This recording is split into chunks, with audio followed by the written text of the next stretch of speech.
Perusahaan mewah milik Tiffany & Co disegel oleh Dirjen Bea Cukai. Penyegelan dilakukan diduga karena tak membayar bea masuk ke barang-barang yang diimpor.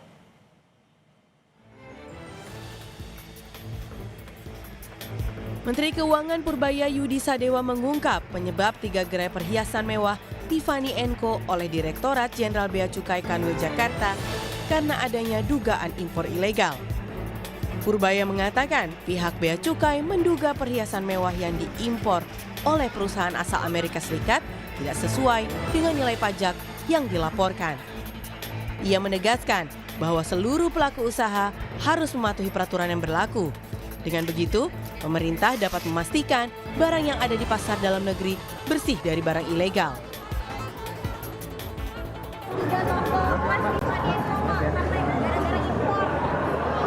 Pokoknya impor yang ilegal pasti akan ditutup dan disegel. Jadi semuanya harus main ke legal lagi.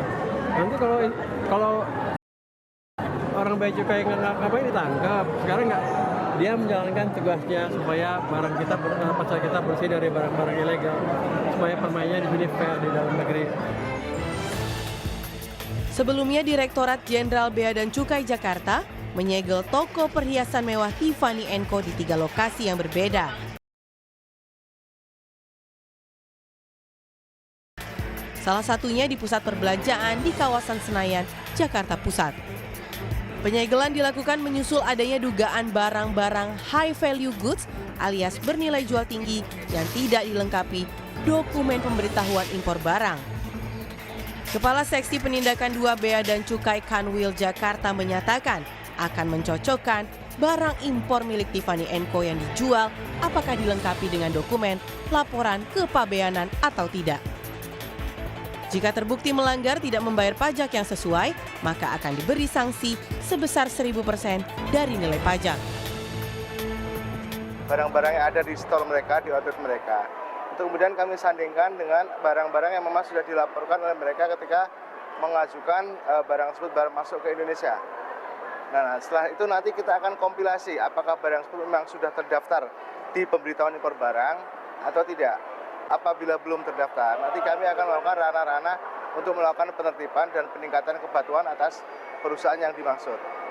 Kalau sanksinya kurang lebih yang bersangkutan harus membayar senilai barang yang ada di sini dikenakan denda 1000% dari nilai barang, nilai kepabeanan maupun pajak dalam negeri. Gerai perhiasan mewah Tiffany & Co adalah rumah perhiasan mewah asal Amerika Serikat. Pertama kali masuk ke pasar Indonesia dengan membuka gerai pertamanya di Plaza Indonesia pada awal era 1990-an. Hingga saat ini Tiffany & Co punya 3 gerai di Indonesia, yaitu Plaza Indonesia, Plaza Senayan, dan Pacific Place Jakarta. Tim Liputan, Kompas TV. Gerai perhiasan emas mewah Tiffany & Co sudah lama membuka usahanya di Indonesia, namun Bea Cukai menyegel karena ada dugaan barang ekspor ilegal. Bagaimana modus yang dilakukan untuk mengakali pajak impor ini? Kita bahas bersama peneliti Pukat UGM, Zainur Rohman. Mas Zainur, selamat petang. Selamat petang. Mas Zainur, saya ingin tanyakan dulu, apakah kasus impor ilegal ini sudah sering terjadi dan modusnya ini seperti apa, Mas? Ya, sebenarnya sudah sering terjadi ya. Kalau kita lihat dari tahun-tahun sebelumnya, ada banyak kasus impor dan ekspor emas ilegal ya. Bahkan pernah diungkap oleh Menko Polhukam waktu itu, Prof. Mahfud, bahwa ada kasus dengan nilai ratusan triliun. Untuk Kurang modusnya lebih sendiri, Mas? modusnya adalah, ya, Untuk modusnya sendiri seperti apa ini? modusnya kurang lebih adalah ketika kewajiban pemberitahuan impor barang itu kemudian tidak diberitahukan secara benar gitu ya. Jadi misalnya mulai dari klasifikasinya atau juga mungkin barang setengah jadi ditulis sebagai barang jadi, sehingga ini menghindari kewajiban-kewajiban yang harusnya dilakukan oleh importir. Tujuannya untuk memperoleh selisih harga dan kemudian tidak membayar kewajiban-kewajiban sebagaimana yang diwajibkan di dalam Undang-Undang Kepabeanan. Nah, ini kemudian merugikan negara karena yang pertama mereka tidak membayar cukai dengan ketentuan yang seharusnya, tidak membayar pajak sesuai dengan yang seharusnya, dan juga kemudian membanjiri barang-barang ilegal masuk ke dalam negeri.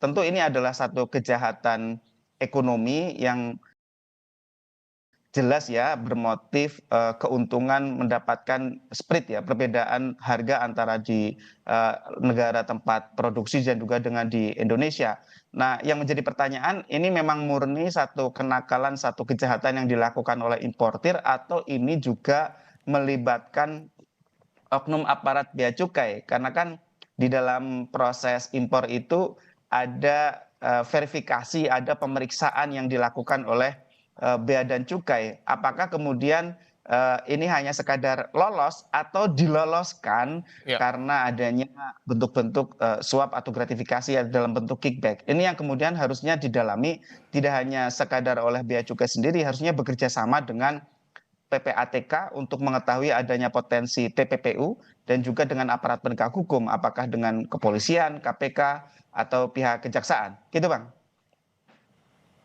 Kalau memang ada dugaan TPPU, apakah kemudian ada pihak-pihak lain yang diduga terlibat seperti yang tadi Anda sebutkan, Mas Zainur?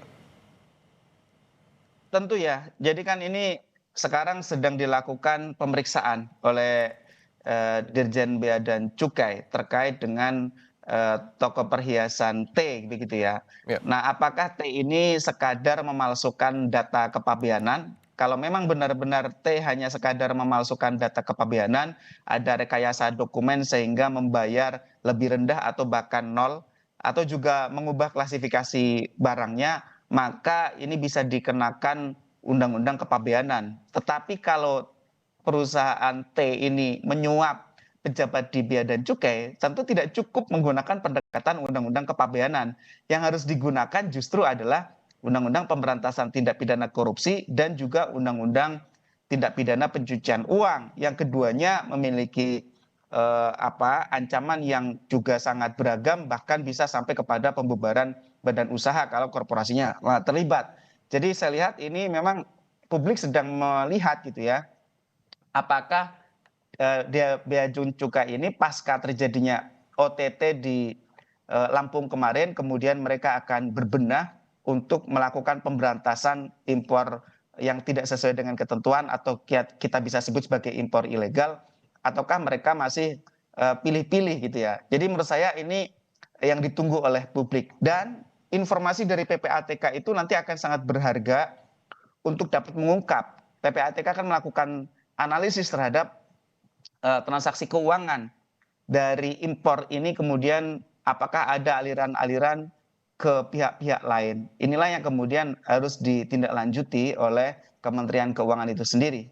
Oke, tentu dengan mengedepankan asas praduga tak bersalah, artinya selain melakukan penyegelan, kemudian juga mendalami kasus ini terkait dengan perusahaan yang bersangkutan, pihak dari Kementerian Keuangan ataupun mungkin Bea Cukai sendiri juga harus memeriksa kondisi internalnya, apakah betul ada pihak-pihak yang juga diduga terlibat. Seperti itu, Mas Zainur. Betul sekali. Jadi tidak boleh berhenti di persoalan dugaan pelanggaran undang-undang kepabeanan gitu ya, soal pencatatan dokumen impor. Tetapi juga yang perlu jadi pertanyaan, kenapa impor ilegal ini bisa berhasil masuk ke Indonesia gitu ya. Kan nanti bisa diketahui apakah memang benar ini mereka saking canggihnya kemudian misalnya mengelabui klasifikasi barang impornya, atau kemudian juga memalsukan dokumen impornya, atau dengan modus-modus misalnya memecah barang-barang impornya agar kemudian tidak mudah untuk dideteksi, diselundupkan dengan berbagai cara, ataukah mereka berhasil untuk melakukan impor secara melawan hukum karena tugasnya itu telah dilemahkan dengan menggunakan suap atau gratifikasi. Jadi ini kan dua hal yang berbeda ya. Sekali lagi kita apresiasi langkah dari Bea dan Cukai untuk menegakkan ketentuan di dalam Undang-Undang Kepabeanan. Ya, memang betul bisa dikenakan denda hingga 1000% terhadap mereka yang mengelabui ketentuan-ketentuan impor. Tetapi yang jadi pertanyaan publik, ini sekadar kecanggihan importir mengelabui aparat atau aparatnya yang sudah masuk angin karena terkena suap atau gratifikasi.